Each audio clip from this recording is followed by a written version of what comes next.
Welcome to the Bucket Plan on Demand, a podcast for financial advisors based on the best-selling book and process that simplifies financial planning.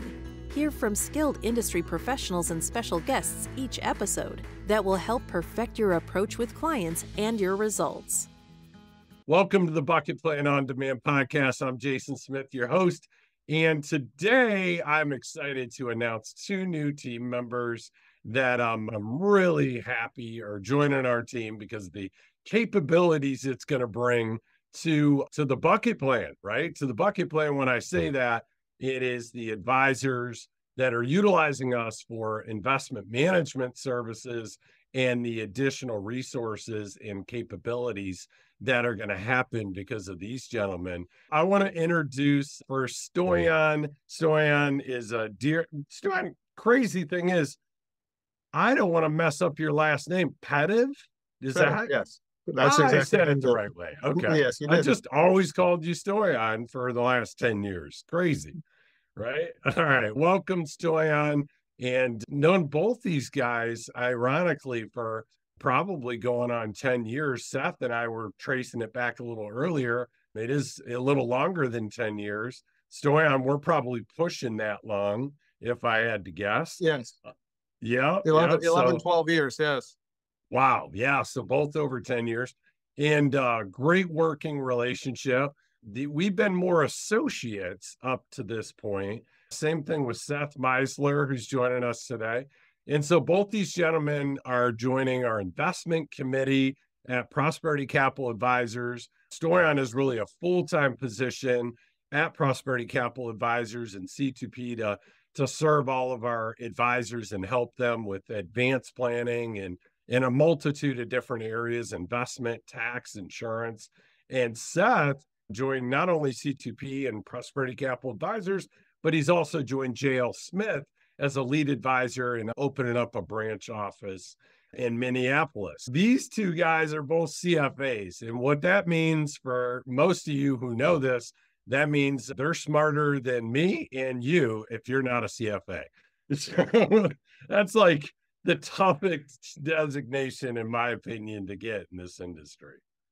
So welcome, guys. Thanks for being here today. Thank you. So this is fun, right, to talk about because the synergy, Seth and I, first of all, we've known each other through the Ed Slott Elite IRA Advisor Group, 10 plus years. We've both been members and active in there and have known each other. And Seth, you were saying earlier, you actually saw the video of Dan Sullivan, Ed Slott, and I, or Dan Sullivan interviewed Ed Slott and I as like two of his star pupils 10 years ago. It's unbelievable. I forgot about that video. Yeah, it really dates us, makes me feel old, dates us back a little bit.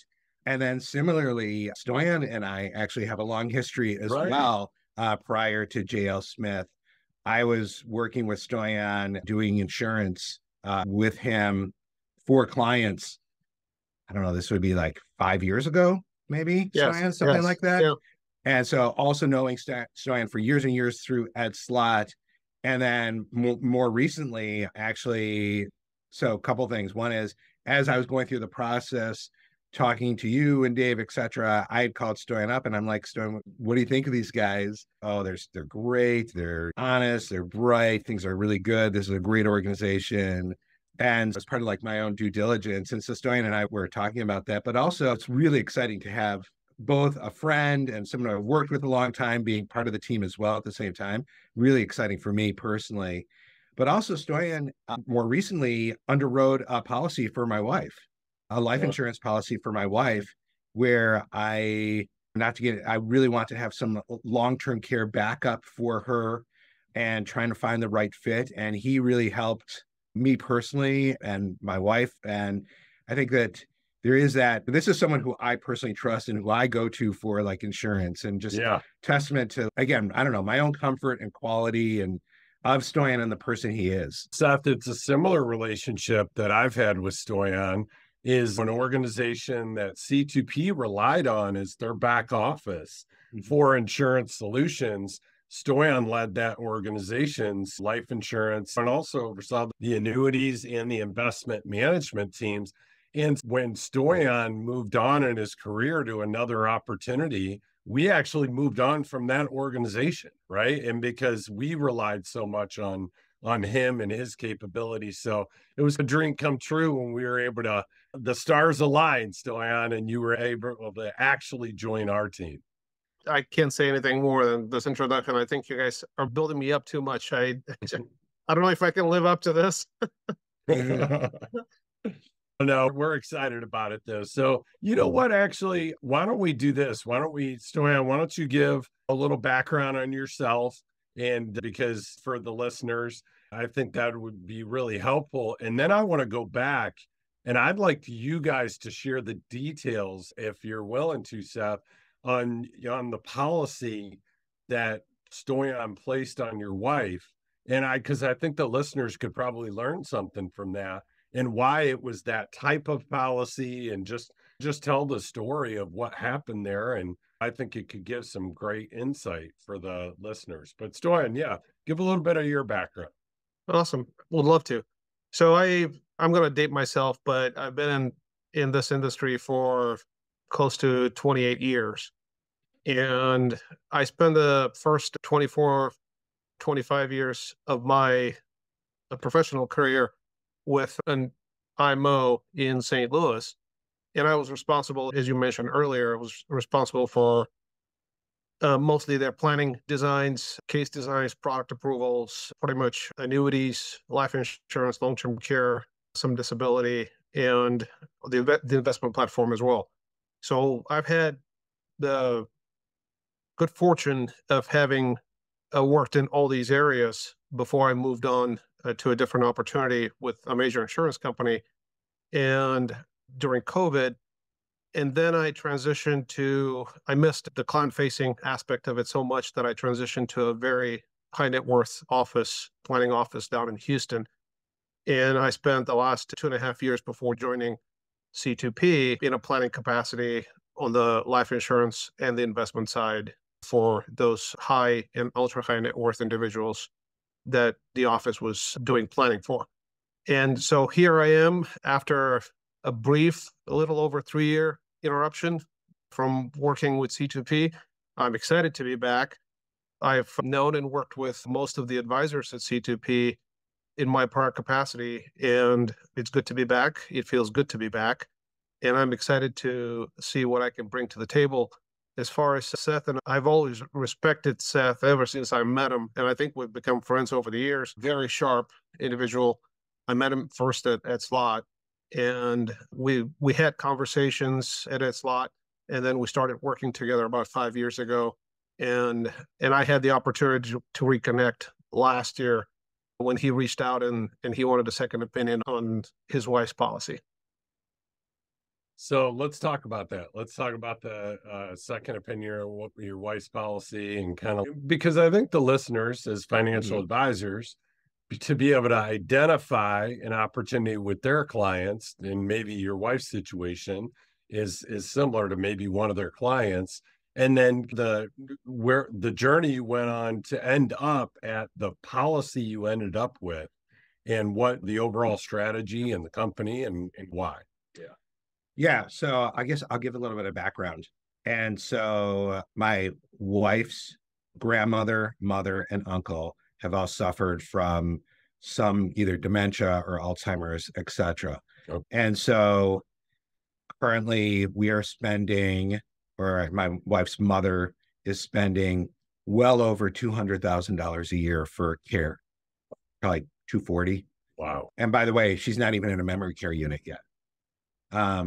And realizing this and thinking about this for my wife is something I know she thinks of, whatever. We don't try not to talk about it because it's just too emotional, too raw, but it was something that I was really worried about, that something's going to happen to her, that risk is there. Right. And that was going to really financially hurt us. I've seen clients who have paid for years for long-term care and then don't use it, and then they're upset. They don't get anything out of it. I've seen other clients who have had a long-term care need and long-term care insurance, and it's saved them from being financially destitute. So I've seen both cases, and obviously no one knows, right? You don't know. I hope that my wife doesn't have that, but 1/3 of elderly adults have some form of dementia.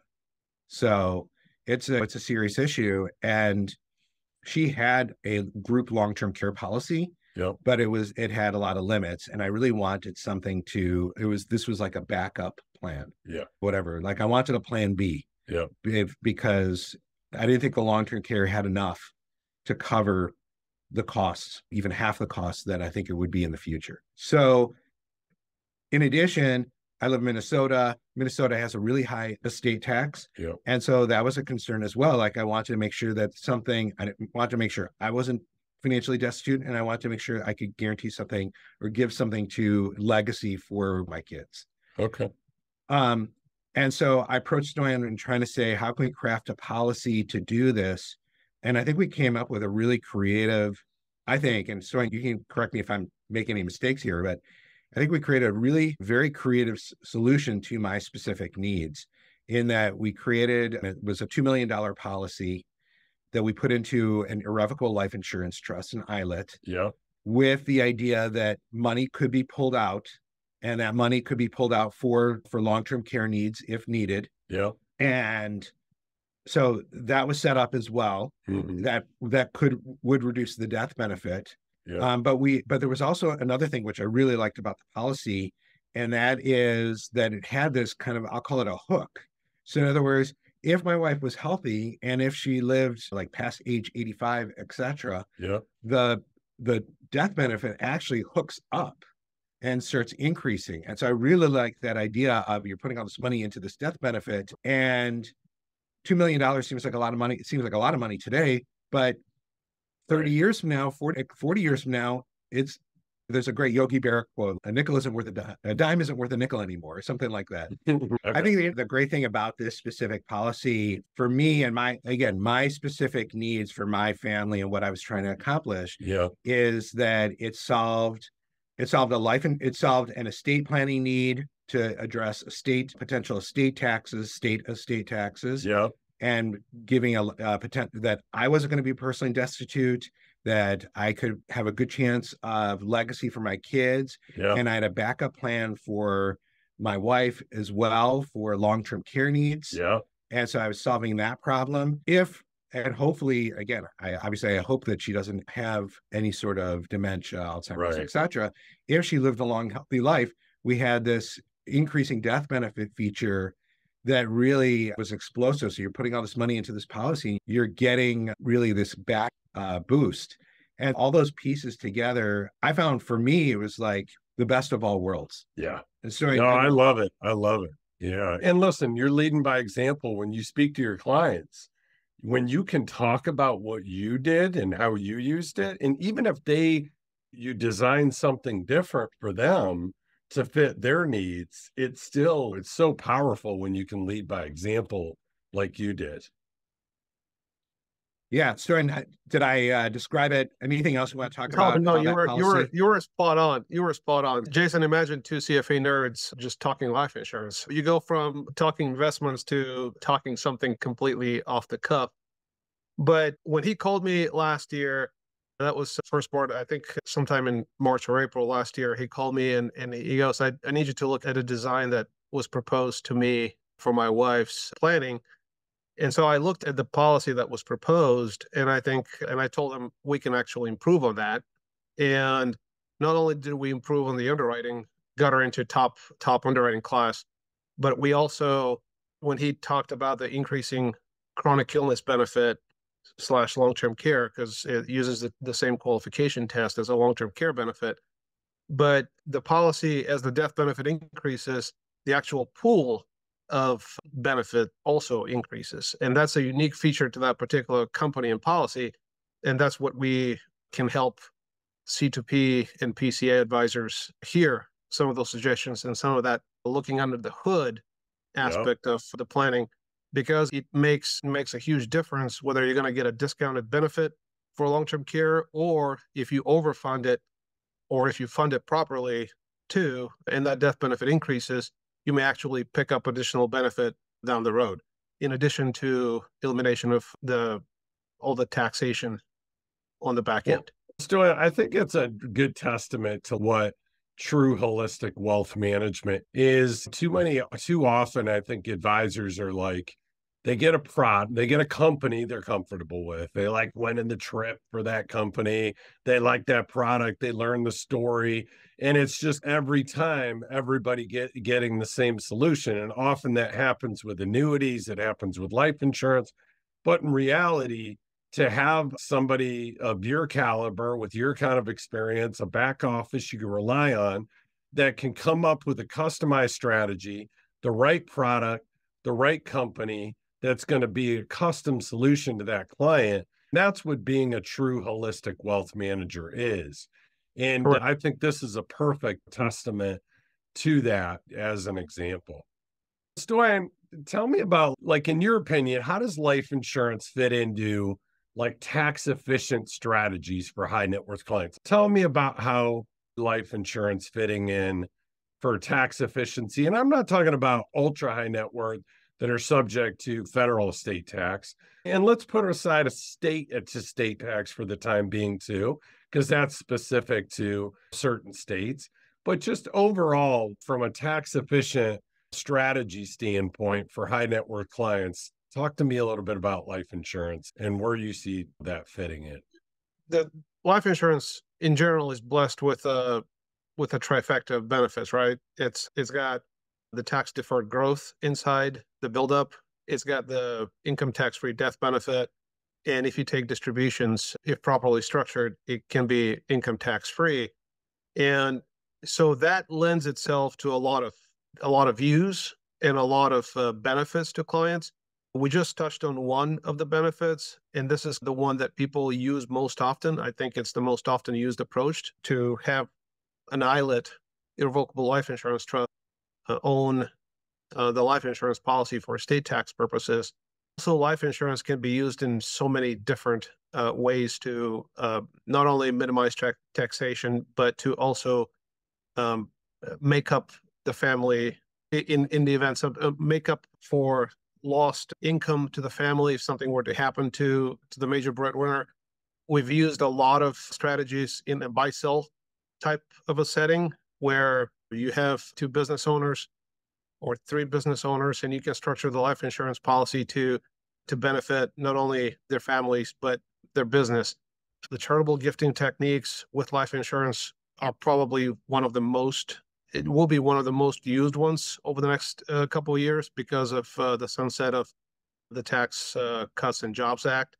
So there are so many different ways utilizing that income tax-free death benefit and that tax-deferred buildup inside the life insurance contract. So, Stoyan, are you referring to like CRTs, CLTs, that Correct. type of strategy? Let's talk a Yes. little bit more about that for those that aren't as familiar. Yeah. So with a charitable remainder trust, that's the CRT. That's what it stands for. Usually, what happens is you gift a highly appreciated asset into a trust, into a charitable trust. The trust liquidates it and then provides income to the grantor.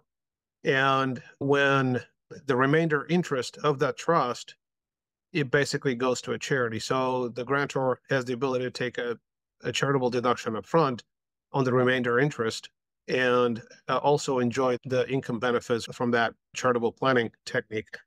And those can be structured in many different ways. Some of the more popular ones are charitable remainder annuity trusts and or charitable remainder unit trusts. So there are several different ones that you can use.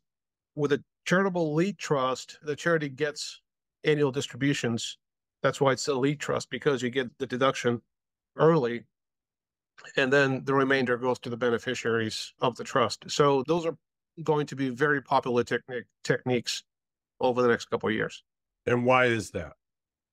Because of the Tax Cut and Jobs Act, and to defer. And we've had also a very good stock market over the last few years, so valuations are high, and gifting techniques to defer some of that taxation or eliminate that taxation are going to be very popular.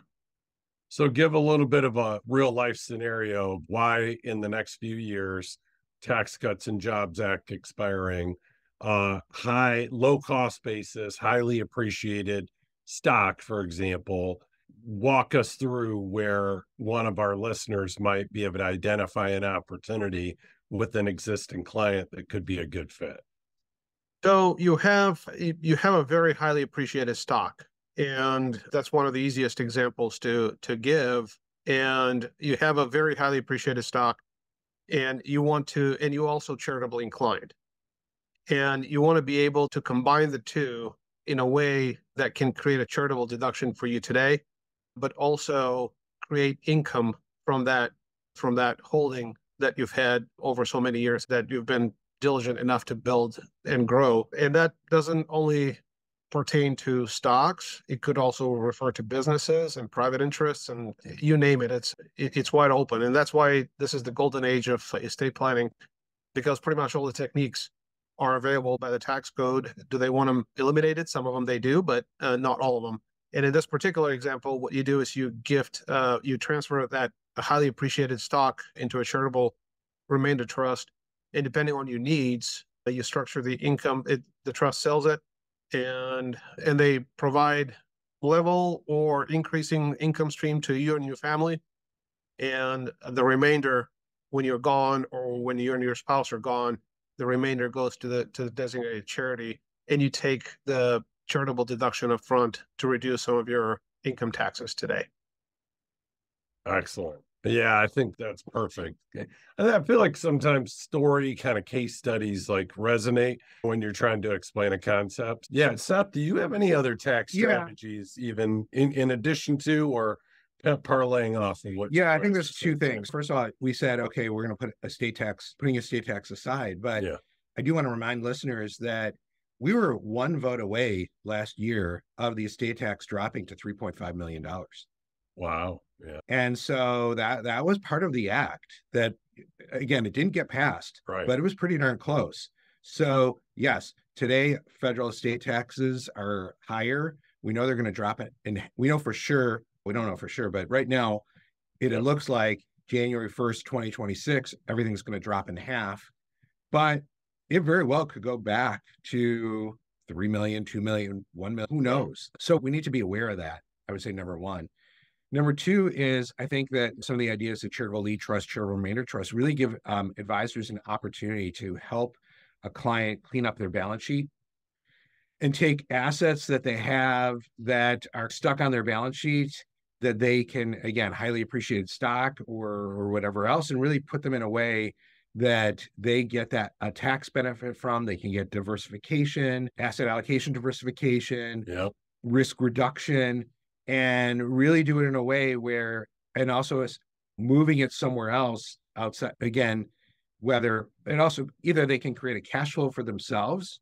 So now this kind of accomplishes like a soon bucket or now bucket technique of providing income to the family, or they do it in such a way like a charitable lead trust where at the end it's being moved out either outside of their estate to like next generation, or so there's some great estate tax mitigation strategies that some of these things have.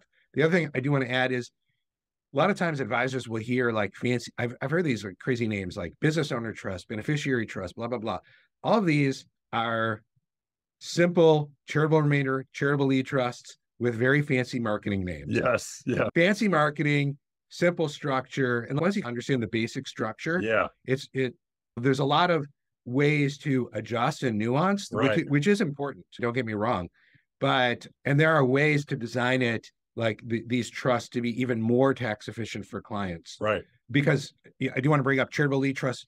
The tax on that trust is payable by the grantor, but there are ways to structure it where it can be really tax efficient inside the charitable lead trust. So you really have to think through the pieces and how does this work, but it creates some tremendous opportunities, tremendous planning opportunities for the client. And I think a life insurance policy is that needs to be a big part of that story as well. Let's do this, right? Stoyan, you gave a good kind of case study example to make it simple for people to understand a charitable remainder trust. And I think the simplest way is like charitable remainder trust is before death, charitable lead trust is after death, right? Not necessarily. So I had a case where we did a charitable lead trust. We took some assets that were sitting out, the client had forever and ever. And we moved them out into the charitable lead trust. He was in the highest tax bracket. 45 to 50 cents on the dollar going to taxes, got this tremendous deduction of assets that were just sitting there. They weren't doing anything. He was able to then diversify, and he was able to also move those assets outside of his estate for the future. So we're doing this. He's in his 50s. Okay. And he's doing this. And so it accomplished.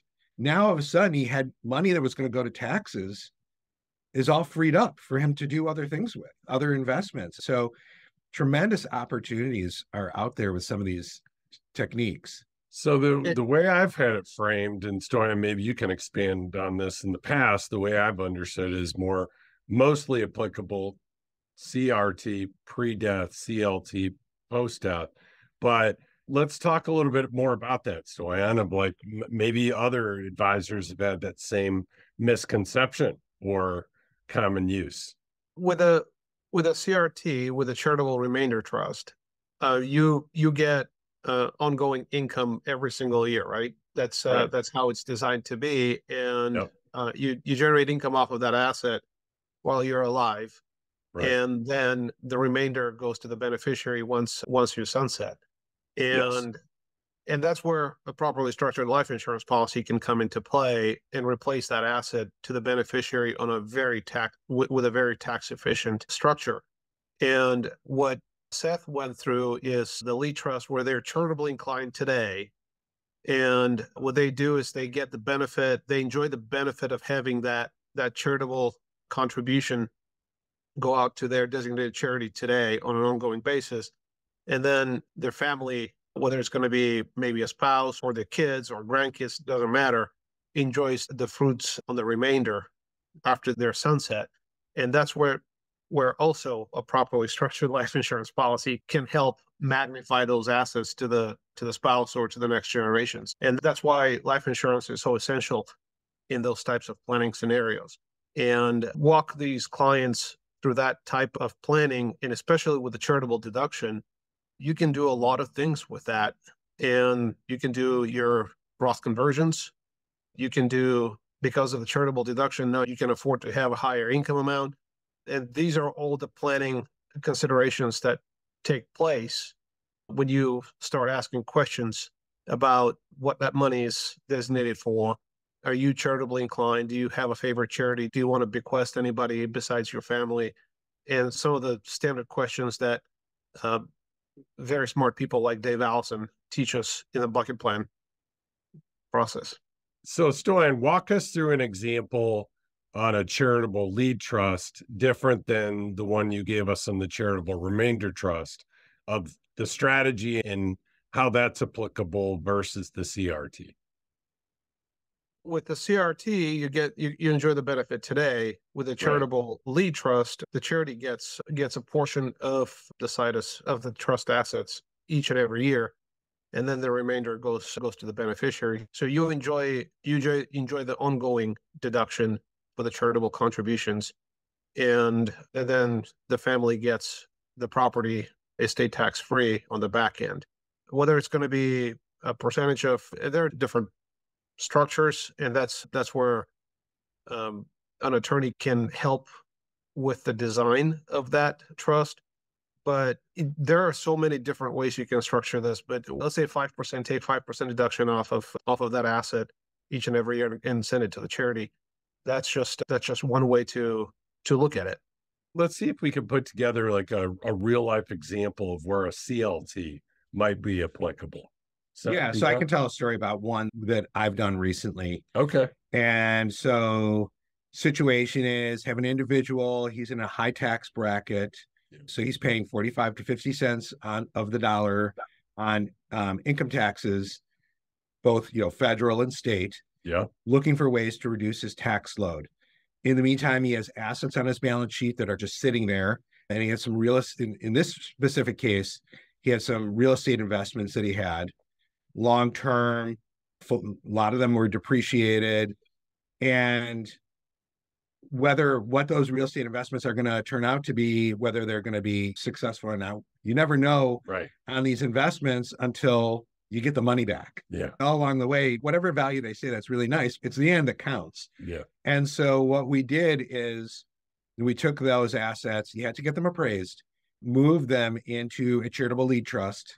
So structured the payments in such a way that to really get an increased deduction. So he got a really large deduction, tax deduction. That tax deduction freed up cash for him that he could do other things, invest, etc. Right.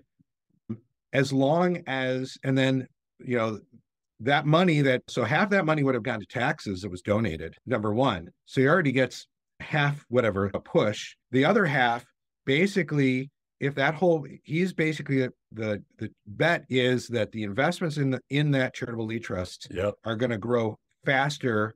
100% of those investments are going to grow faster than the other half that he would have had if he just kept it out and paid those taxes. Right. And so as long as the performance of those assets is higher than what's called the 75/20 rate, that's an IRS rate that's used to do the discounting. That changes every month. Yeah. Then at the end of the trust, because that trust is for a term, we did 20 years. Yeah. At the end of that trust, there's going to be an amount that's going to be left. Yeah. And that amount, as Stoyan said, could go to either him back, so it could remain in the estate, or it could get moved out of the estate to his kids, etc. In basically with zero estate tax, gift tax, etc. So that's out as well. In higher interest rates, it's harder to do in terms of the returns to beat that rate. But when interest rates are low, then the charitable lead trust can work out really well. And so that's the situations where, again, it has to be, the stars have to be aligned a little bit, right, in terms of where's the 75/20 rate, what's the interest rate? Are we in a high interest rate environment or a low interest rate environment? Are you a high tax individual? Do you have assets on your balance sheet that could get cleaned up and that you could do something with it, or just sitting there? It's almost got to be highest tax bracket for the most part, probably. And then the other thing you're looking for is highly appreciated asset, right? That they would be willing to lose control of, right? And to do the donation, get the tax benefit. And then there has to be a charitable inclination as well.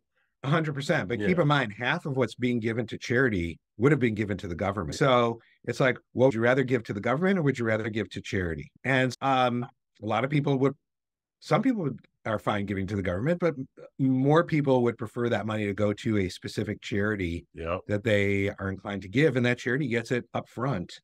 So there's a benefit. The charitable lead trust in many respects is better for a charity because they're getting the money now as opposed to the end of the thing. One other thing I would say is, I don't know, earlier in my career, maybe that long ago, like all this stuff was really overwhelming to me. Yes. And I was like, I don't understand this. This is so complicated, etc. And it takes a couple of rounds of reading it through and understanding it. But as you talk it through and work it out, you see how this works. And I do believe that we advisors in general are not taking enough advantage of these charitable strategies for the clients who could really benefit from them. Yeah, and absolutely. And I think that's why we're having this conversation, because I think a lot of the listeners out there are familiar with Roth conversion bracket bumping and educating the client on the importance of, if they have an HSA opportunity, maxing out contributions to an HSA and then saving all the receipts and not taking deductions from the HSA account, because you get a deduction going in, trifecta, like we were saying before, and then tax-free growth, and then tax-free when you take it out. Then if you save all those receipts for 30 years, you can take out a lump sum completely tax-free for any reason because you saved all your receipts. But there's a lot of these kind of strategies that we've shared. But when it comes to these type of strategies, I think people often get overwhelmed and a little confused. And so bringing it into actual stories of scenarios always helps make it more clear. Well, think of it sometimes you have a very highly appreciated income producing real estate property. And you're using that property to generate income for you or your family. You also have charitable inclination. That is probably one of the better strategies to put into a lead trust, where you can take the deduction up front from a charitable standpoint.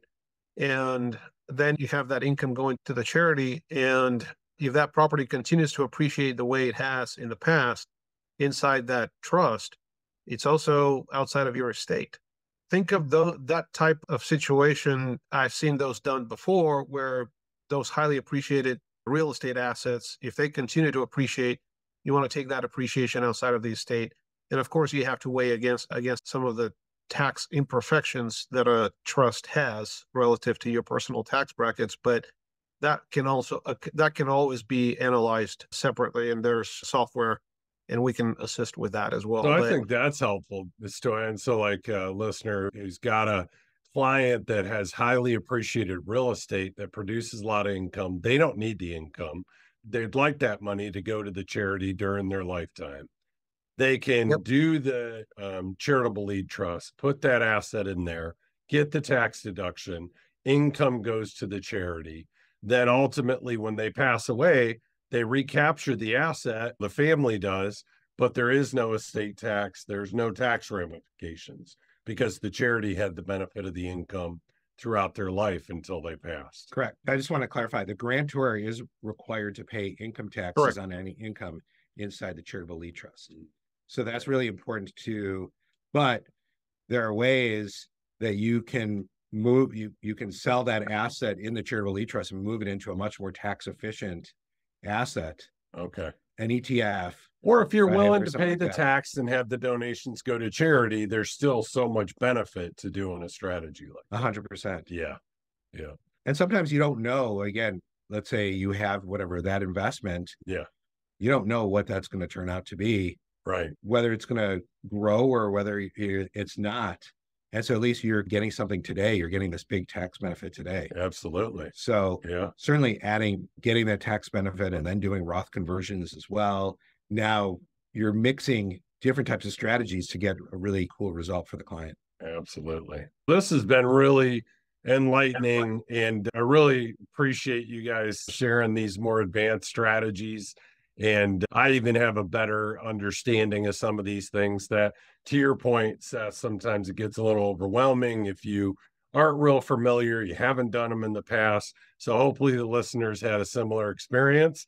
And welcome again, Stoyan and Seth, to the team. And we'll catch everybody on the next podcast. Thanks for tuning in to the Bucket Plan on Demand, brought to you by C2P, an organization whose purpose is to educate, train, grow, and support holistic financial advisors so families can achieve true prosperity. Subscribe today for the latest episodes and insights. Visit C2PEnterprises.com to learn how we can help support and enhance your advisory business. At the time of delivery and any subsequent publishing, information was deemed reliable, but is subject to change by the time of listening or viewing. The contents of this piece include options and projections of C2P, are subject to change, and are for informational purposes only. The information provided in this presentation is not intended to be individual investment, tax, or legal advice.